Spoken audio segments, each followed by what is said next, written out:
Control freak. Sturgeon's Stalinist power grab sees members axed from SNP ruling body.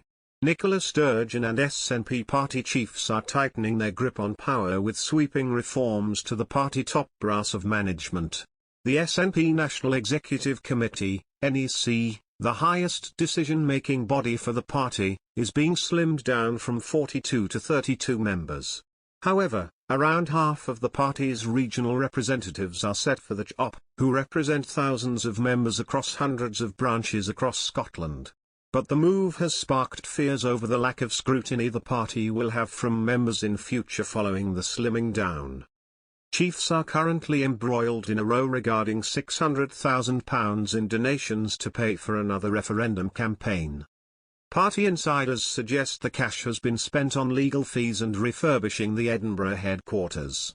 But the SNP denies the claims, but Police Scotland is investigating multiple allegations of fraud. In a draft paper, the Nats said, "Feedback from our consultation highlighted the need for further reform of the NEC, not least from those with experience of NEC membership." It argues the meetings of the NEC, which take place monthly, have lengthy agendas which causes minimized opportunities for participation, scrutiny and debate. The paper added, recognizing the size of our membership and the expertise within it, there wasn't a huge appetite for drastically reducing the size of NEC, but rather a modest slimming down and changes to the model of operation. Our proposal reduces the number of NEC members to 32. But Neil Bibby, MSP Scottish Labour business manager, said, "This looks like a shameless attempt by the SNP leadership to tighten their grip on the party." This control freakery is all too typical from the SNP, whose record in government has been defined by it. Former Nat Kenny McCaskill, now an Alba Party MP, branded the move as a power grab by party chiefs. He added, "The SNP has gone from being one of the most democratic political parties to being one of the most autocratic.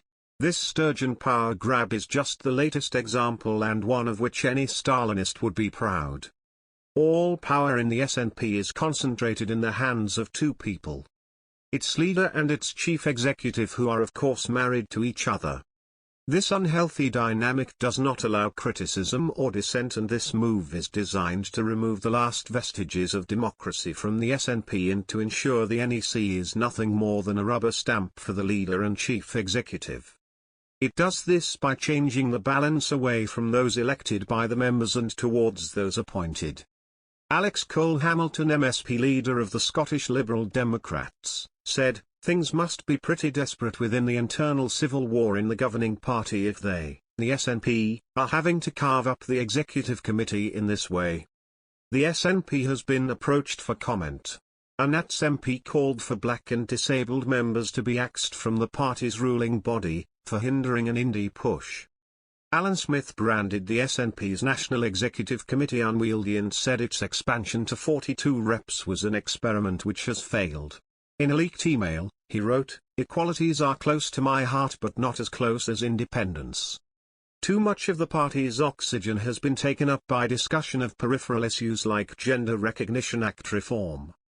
Mr. Smith added that women's, BAME and disabled members' conveners could be replaced by an advisory equalities forum. But disabled group rep Jamie Simkowiak blasted Mr. Smith's remarks and accused him of wanting to ditch minorities for daring to raise their interpretation of what's important. Labour's Shadow Scots Secretary Ian Murray added, "This is confirmation that independence trumps everything for the SNP."